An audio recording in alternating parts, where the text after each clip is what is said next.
Olá pessoal, bem-vindos aos Oráculos de Anubis. A nossa resenha de hoje é do livro O Livro Completo do Tarô, do autor Anthony Lewis. Essa é uma publicação da editora Pensamento. Aqui na frente do livro tem um textinho, que é o Guia Prático de Referências Cruzadas com a Cabala, Numerologia, Psicologia Junguiana, História, Origens, os vários tipos de tarôs, e muito mais. Abri o livro para vocês conhecerem, Antes de eu começar a folhear o livro, eu quero deixar claro para vocês que essa não é uma resenha exatamente crítica, porque eu não vou colocar o meu pensamento sobre o livro. Eu quero que vocês conheçam o livro para vocês terem um discernimento, se esse livro é adequado para vocês, se é o que vocês estão procurando, ou que ele vai agregar alguma coisa no conhecimento de vocês, Como o livro diz, é um livro completo de todas as referências vinculadas ao tarô, conforme o textinho da capa que eu li para vocês. Que repete um pouquinho. Essa é uma edição de 2019, aqui na frente tem uma dedicatória.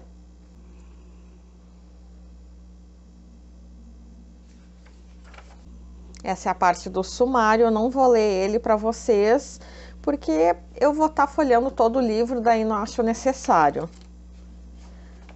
É um livro, antes de eu seguir folheando ele tem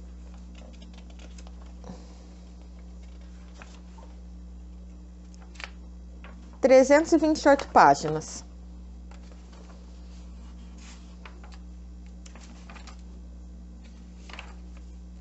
São 12 capítulos, conclusão, apêndice, as leituras recomendadas, algumas fontes de internet e bibliografia no finalzinho. Aqui a gente começa com a parte do prefácio, que no capítulo 1 o autor escreve para que aprender o tarô, sobre a adivinhação, o que o tarô pode fazer por você. Aqui ele já começa colocando como exemplo, o arcano menor, 2 de espadas, 7 de ouros, o diabo, 10 de copas e a sacerdotisa. Ele coloca alguns exemplos e uma descrição, assim, do ponto de vista dele, o que seria uma representação dessas cartas.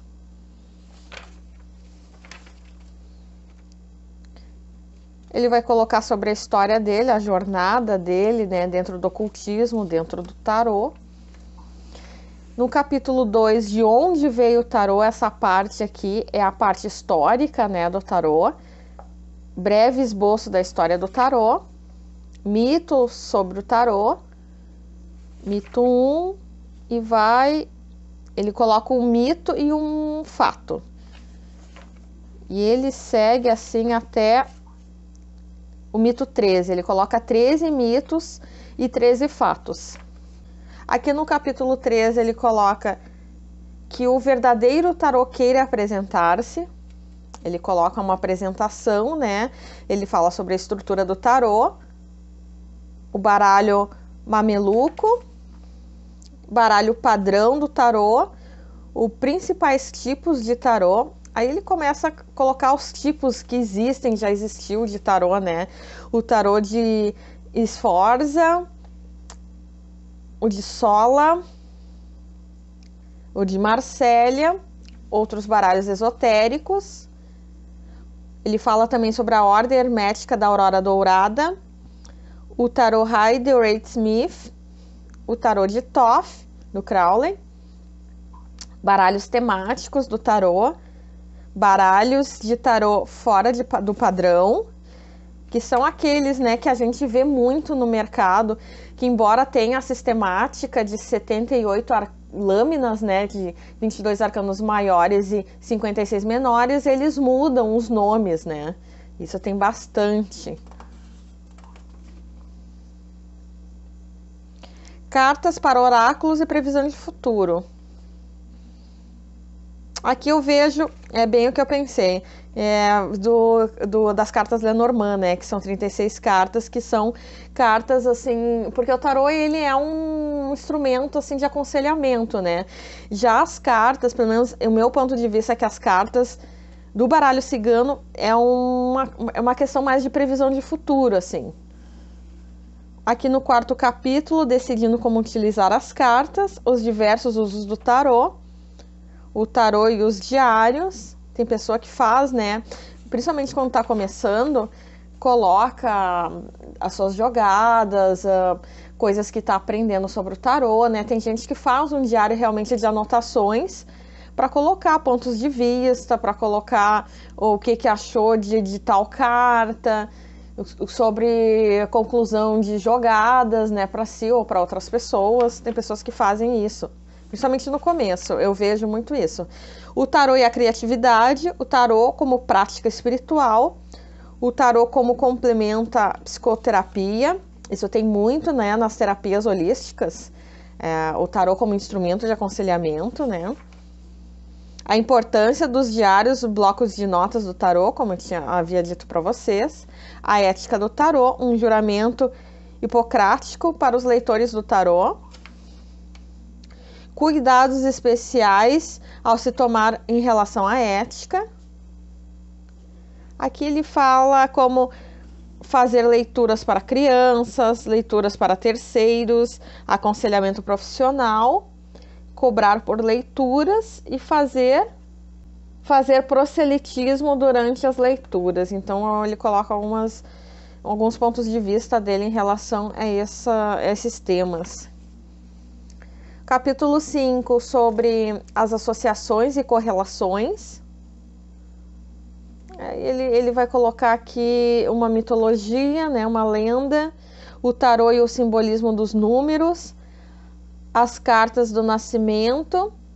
Aqui ele já vem falando sobre a relação do tarô com a numerologia, né? Até teve um livro anterior aí que também relacionava a numerologia com o tarô, que eu já fiz resenha aí para vocês.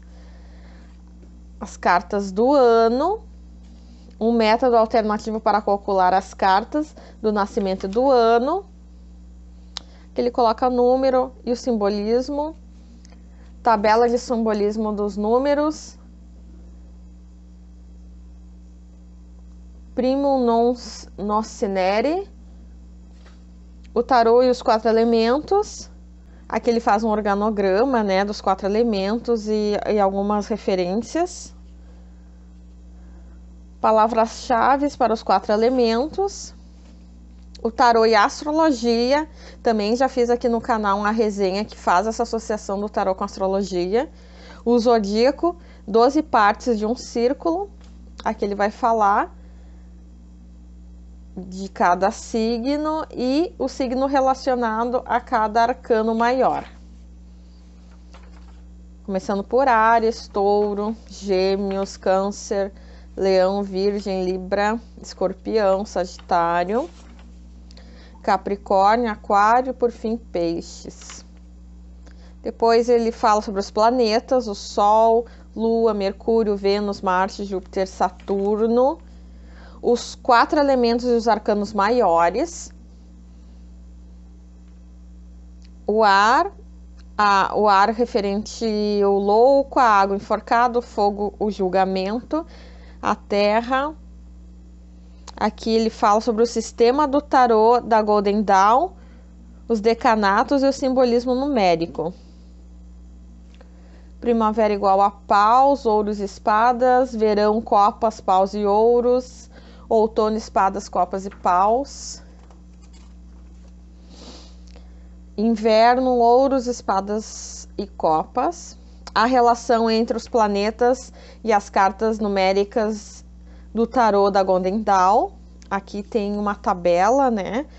Que tem a parte dos signos, regentes dos decanatos, cartas numéricas, datas dos signos e cartas da corte. E aqui também segue. A Cabala e a árvore da vida. Aqui ele relaciona a árvore da vida com cada arcano maior também e planeta. As runas e o tarô. Aqui no capítulo 6 ele fala sobre as inversões e dignidades. Inversões do tarô. É digno que uma carta de tarô se apresente invertida? Tem gente que usa muito, né? A torre invertida, daí ele começa a explicar aqui o ponto de vista dele. Um aviso sobre o significado das cartas do tarô invertidas. Sobre as dignidades do tarô.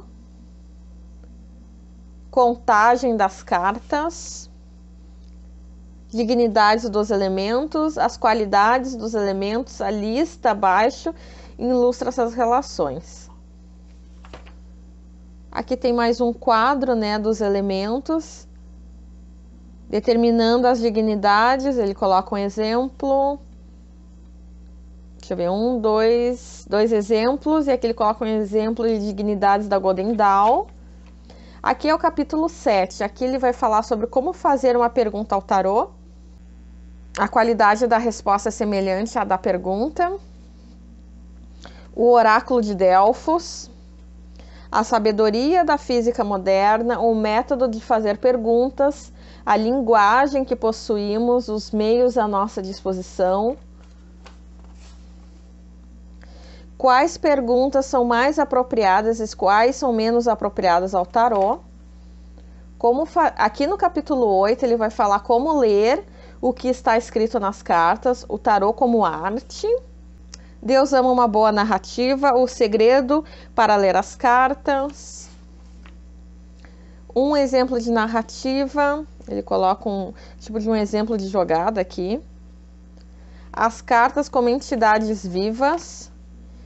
Embaralhando e selecionando as cartas, ler pela internet, previsão de datas com o tarô, é possível prever datas, a técnica de previsão mais simples, correlações com as estações do ano, com que rapidez as coisas evoluirão. Aqui no capítulo 9, dispondo as cartas para fazer a leitura, o que é uma tiragem de tarô. A carta diária, leituras de uma só carta, a situação, leituras de 2 cartas, coloca aqui sempre algum exemplo, né? Leituras de 3 cartas, um salve para Hegel. Uma leitura pessoal de 3 cartas, sempre colocando exemplos de cartas aqui de uma leitura, né, fictícia. A tiragem do tema com variações. Um exemplo de tiragem de tema com variações, aqui um método de tiragem de 4 cartas. Entrevistando um novo tarô com a tiragem do tema com variações. A tiragem em ferradura, é um método, né, de tiragem essa. Um exemplo de tiragem em ferradura, aqui ele coloca um exemplo de tiragem nessa disposição. Esclarecendo as opções com a tiragem em ferradura. Disposição da cruz celta, esse é um método de tiragem aqui muito utilizado, tem quase tudo que é livrinho de tarô, de livreto, folheto que vem, né, nos oráculos, nos tarôs, digo, que a gente compra aí, sempre vem esse, normalmente, né, sempre vem o cruz de celta junto. Um exemplo de leitura de cruz de celta, uma leitura com a cruz de celta para um estudante cético. A tiragem das casas do horóscopo.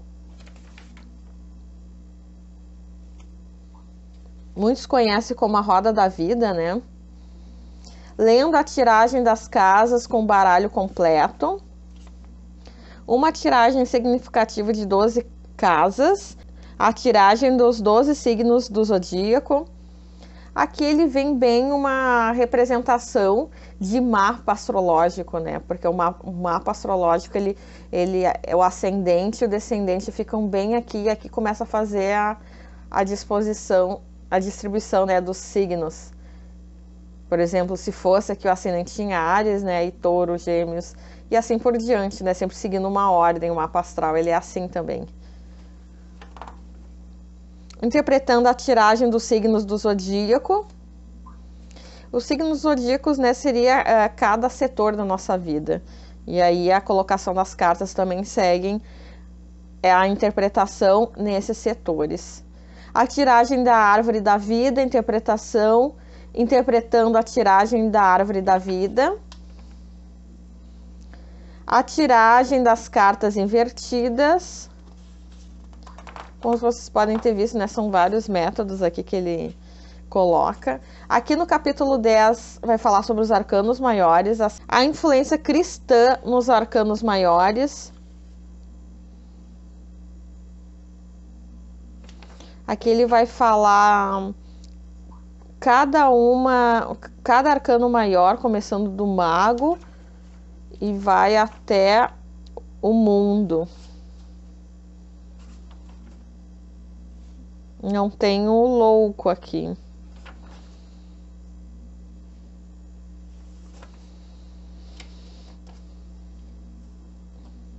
Como usar associações para 78 cartas, chave, astrologia, templo, numerologia e simbolismo dos números, letra hebraica, mitos, arquétipos e aqui algumas ordens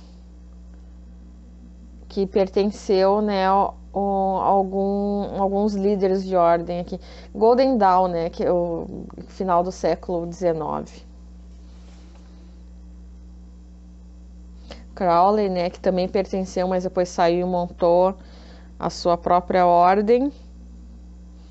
E aqui já vem cada carta, ele coloca cada carta e ele coloca uma descrição para cada ponto desses, né? A chave, a astrologia, elemento, numerologia, letra hebraica, mitos, o ponto de vista dos caras, a ordem, a Golden Dawn, né? Palavras-chave, positiva e negativa, posição normal e a invertida para cada um dos arcanos maiores, começando pelo louco, mago, sacerdotisa, a imperatriz, imperador, hierofante, os enamorados, o carro, a força, o eremita, a roda da fortuna, a justiça, o enforcado, a morte, temperança, o diabo, a torre, a estrela, a lua. Ele coloca uma frase do lado de cada uma desses arcanos maiores. Julgamento, mundo. E aqui a gente já vai para o capítulo 12, as cartas numéricas. O naipe de paus. Ele coloca um exercício com o naipe de paus. E aqui ele coloca alguns exemplos, ele coloca o as, seguindo os mesmos conceitos dos arcanos maiores ali de significados, né? O 6 de paus, o 7, o 8, o 9 e o 10. Coloca algumas, não está completo. O naipe de copas, exercício com naipe de copas. E aí começa com as de copas, 2, 3, aqui já segue, não segue, já vai pro 8, coloca alguns de cada, 9 e 10. Aqui naipe de espadas, exercício com naipe de espadas, o as, o 2, o 3, o 4, o 5, o 6, o 7, o 8, aqui 9 e o 10, aqui tá completo. O naipe de ouros, o as, 2,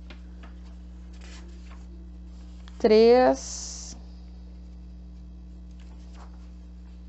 4, 5, 6, 7, 8, 9, 10.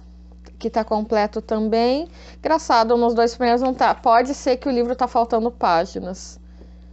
Pode ser. Aqui no capítulo 12, as cartas da corte. O que as cartas da corte podem lhe dizer? Jung e as cartas da corte.